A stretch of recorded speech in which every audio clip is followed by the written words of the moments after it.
정전은 아주 침착하게 이야기했다. 마치 다른 사람의 일을 말하는 것 같았으며 그와는 아무 상관이 없는 것처럼 말했다. 난 형문 사람이고 무림세가 출신이야. 내 아버지의 명성도 강호에선 꽤 유명했어. 나의 무술 배우는 자질이 매우 높아 우리 파의 무공뿐 아니라 두 분의 사부님을 더 모셨어. 젊어서는 결투를 좋아해서 작은 명성까지 얻었지. 아버님이 돌아가시자 많은 재산을 물려받았지. 하지만 혼인은 하지 않고 무술만 연마하면서 강호의 많은 친구를 사귀었어. 15년 전의 일이지. 난 배를 타고 사천을 거쳐 삼엽에 도착했어. 그날 밤 나는 배에 있었는데 부두에서 싸우는 소리가 났어. 나는 무술을 좋아하고 호기심이 일어나 밖을 내다봤어. 그날 밤 달이 너무 밝아서 아주 자세히 볼 수 있었지. 세 사람이 한 명의 노인을 공격하는데 세 사람은 모두 강호에서 알아주는 사람들이었어. 난 그들을 알고 있었지. 한 사람은 오은수 만진산. 저구는 속으로 부르짖었다.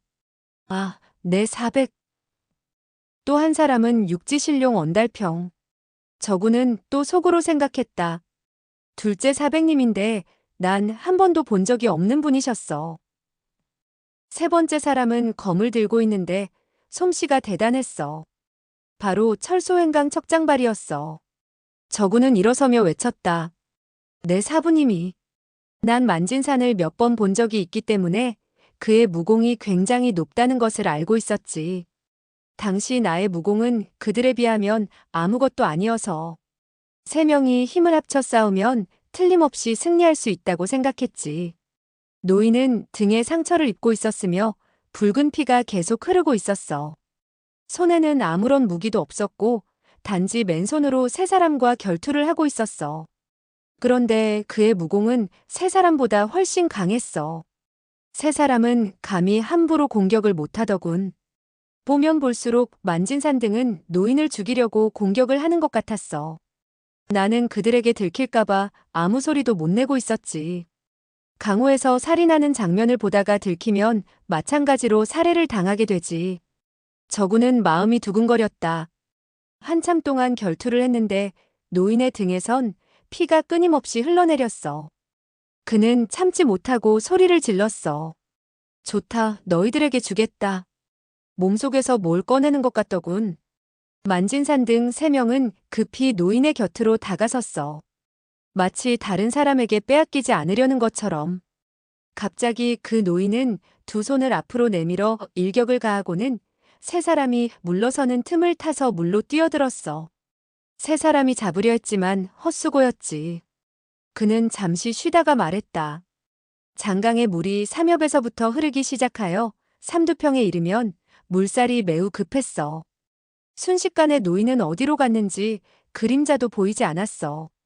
하지만 자네의 사부는 포기하지 않고 내 배에 뛰어올라와 대나무를 잡고는 강을 휘젓는 거였어. 노인을 죽였으면 당연히 기뻐해야 하는데 세 사람의 얼굴은 굉장히 무서웠어. 나는 겁이 나서 더 이상 보지 못하고 이불을 뒤집어 쓰고는 그들이 서로 싸우는 소리를 들었어. 마치 서로를 원망하는 것 같았어. 저구는 입술을 꽉 깨물었다. 나는 세 사람이 멀리 떠나간 뒤에야 비로소 일어났어. 그런데 뒤에서 무슨 소리가 나더니 사공이 비명을 질렀어. 머리를 돌려보니까 바로 그 노인이 흠뻑 젖은 몸으로 갑판에 누워 있었어. 노인은 강물에 뛰어든 뒤로 배 밑에 몸을 붙여 숨어 있다가 그들이 떠나가자 그때 나온 거야. 나는 급히 그를 배 안으로 업고 들어갔지. 그 노인은 숨을 헐떡거리면서 아무 말도 못했어. 정전은 저군의 긴장된 표정을 바라보고 다시 말했다. 만진산 일행은 끝까지 포기하지 않고 하류에 가서 시체를 찾으려고 했어. 난 의협심을 발휘하여 사람을 구해야겠다고 생각했지. 사공에게 삼엽으로 배를 돌리라고 명령했지만 야밤중에 어디 그게 쉬운 일이겠어? 결국은 돈으로 모든 것을 해결했지. 정전은 쓴웃음을 지었다. 마침 몸에 금창약은 가지고 있어서 노인을 치료해 주었어. 노인이 등에 맞은 칼자국은 매우 깊었으며 폐까지 뚫고 들어갔더군. 그건 고칠 수가 없었어. 나는 아무것도 묻지 않고 최선을 다해 그의 상처를 치료해줬지. 물론 좋은 술과 비싼 고기도 대접했지. 나는 그가 강물에 뛰어드는 것을 보았기 때문에 그의 무공과 담력이 대단하다는 것을 알았어. 아마 그것 때문에 내가 그렇게 잘 대접했는지도 몰라. 저구는 고개를 끄덕였다. 사흘 동안 치료해주자. 노인은 나의 이름을 묻더니 품에서 기름종이로 싼 물건을 나에게 주었어. 내가 말했지. 노인장의 집은 어디입니까? 제가 틀림없이 이것을 전해드리죠. 노인이 말하더군. 내가 누군지 아는가? 나는 말했지. 모릅니다. 그가 말했어. 난 매념생이야. 나는 매우 놀랐지. 이상하지 않아? 매념생이 누구인지 몰라. 바로 철골무각 매념생이야. 정말 몰라. 저구는 고개를 저으며 말했다.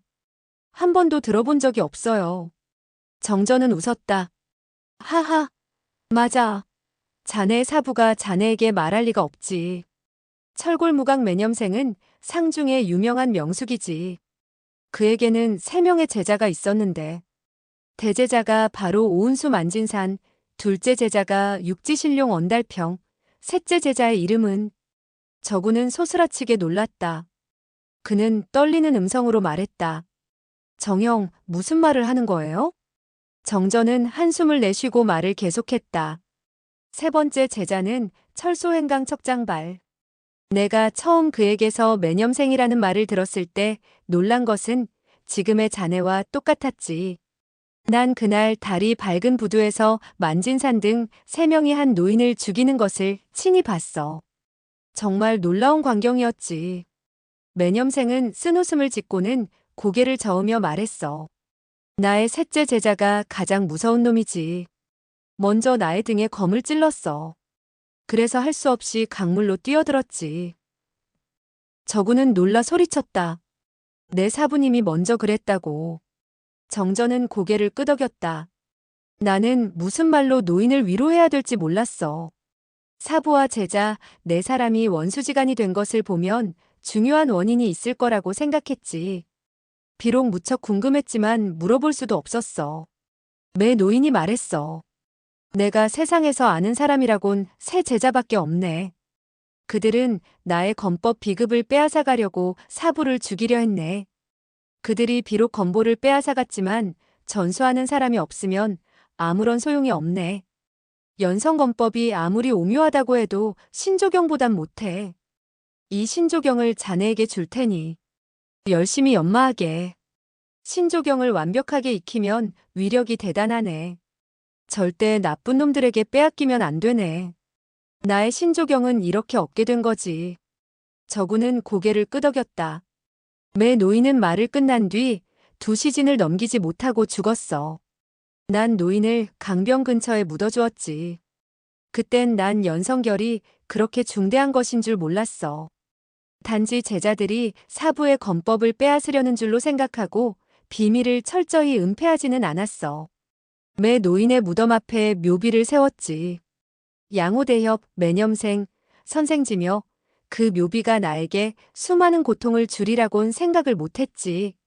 사람들은 그 묘비를 단서로 해서 결국 매 선생을 내가 묻었다는 것도 밝혀내고 말았지. 매 선생이 가지고 있던 물건도 10중 8구 내가 가지고 있다는 것도 눈치챘던 거야. 저구는 길게 한숨을 토해냈다.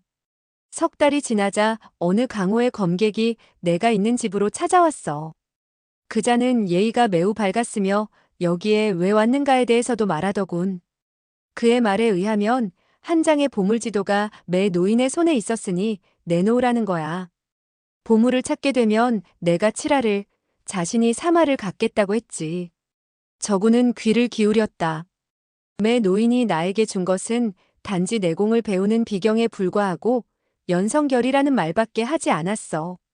연성결이란 단지 숫자에 불과해.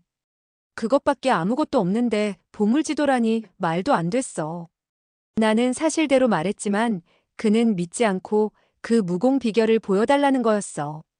매 노인이 다른 사람에게 보여주지 말랬다고 하자 그 사람은 밖으로 튀어나갔어. 사흘이 지난 뒤 야심한 밤에 다시 찾아왔고 결국 그와 결투를 하게 되었고 그는 어깨에 상처를 입고 도망쳤지. 저구는 눈 하나 깜빡이지 않고 귀를 기울였다. 소식이 밖으로 퍼지게 되자 날 찾아오는 사람들이 점점 많아졌어. 난 당해낼 수가 없었어. 결국에 만진산도 오더군. 나는 형문의 집에서 더 이상 있지를 못하고 그곳을 떠났지. 이름을 숨기고 멀리 떠나 관외의 목장에서 정착하며 5, 6년이 지난 뒤 고향 생각이 나서 변장을 하고 형문에 와보니 집은 불에 타고 쟤만 남아있더군. 다행히 가족은 아무도 없었어. 얼마나 다행한 일이었는지 몰라. 저구는 가슴이 답답해져 오는 것을 느꼈다. 이 사람의 말을 믿지 않을 수가 없었다. 그것은 정전이 한 번도 거짓을 말하지 않았고 또 지금 거짓말을 할 이유도 없기 때문이다. 하지만 믿고 싶지 않은 일들이었다. 착실한 자신의 사부님이 그토록 악독하리라고는 생각하고 싶지 않았기 때문이다. 저군이 말했다. 정형, 내 사부님과 사조님의 사건을 더 자세히 조사해봐야 돼요. 자세히 한번 생각해봐요. 몸에 독을 해독할 방법이 있을 거예요. 정전은 고개를 가로저으면서 말했다. 내가 중간에 끼어들지 말라고 했잖아. 조용히 내 말을 듣기나 해봐. 저구는 입을 다물었다. 그건 9년 전의 일이야. 9월 초에 나는 항구에 도착하여 관회에서 가져온 오래된 산삼을 약재상에 팔려고 했지. 약재상의 주인은 매우 친절했어. 장사가 끝난 뒤 나를 국화회에 초대했지. 국화회에는 정말 희귀한 품종이 많았어. 그런데 나는 꽃을 잘 모르는지라 대충 구경만 하고 있었지. 솔직히 그 꽃들에 무슨 의미가 있는지도 몰랐다. 그때 약재상 주인이 옆에 있던 능지부를 소개해 주었지. 그는 나에게 아주 예의 바르게 대했어. 그리고 옆에 서 있던 자신의 딸을 소개해 주었는데 바로 능상화였지. 아, 난 상화를 보는 순간 마치 벼락에 맞은 것 같았어. 세상에 이렇게 아름다운 여자가 있을까 싶었지. 내가 무림의 사람이지만 그런 아름다움은 처음 보는 것이었어. 정전은 그날 이후로 능상화의 생각뿐이었다. 며칠 동안 나는 용기를 내어 능지부를 찾아갔고 상화의 창가에서 그녀를 기다렸어. 얼굴이 붉어지는 게 느껴졌지만 그녀를 한 번이라도 더 보고 싶었지. 상화는 나에게 차를 대접해 주었고 나는 그녀에게 무술을 조금 가르쳐 주었어. 그렇게 몇 달 동안 우리는 서로에게 마음을 열었지. 상화가 어느 날 나에게 말했어. 오라버니, 아버님께서 연성결이라는 보물 지도를 찾고 계셔요.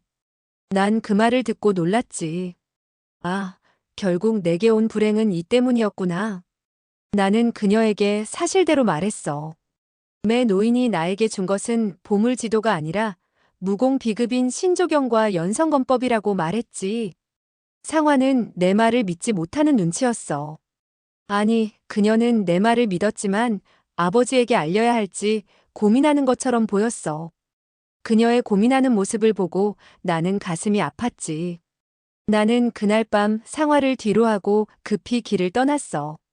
그리고 강릉성에 도착했을 때 나는 능지부의 계략에 빠져들게 됐었지. 그는 자신의 딸을 미끼로 삼아 날 유인했던 거야. 나는 그에게 붙잡혔고 그는 날 감옥에 가두었어. 나의 비파골의 쇠사슬을 뚫고 발 뒤꿈치 힘줄을 잘라버렸지. 그때의 고통은 말로 표현할 수 없을 정도였다. 그는 내가 가진 연성결과 보물지도의 비밀을 알아내려고 온갖 고문을 다했어. 하지만 난 끝까지 입을 다물었지. 나는 그가 원하는 것이 보물이고 내가 입을 열지 않으면 날 함부로 죽이지 못할 거라는 것을 알고 있었거든. 그렇게 나는 감옥에서 7년의 세월을 보냈고 그 와중에 너를 만난 거야.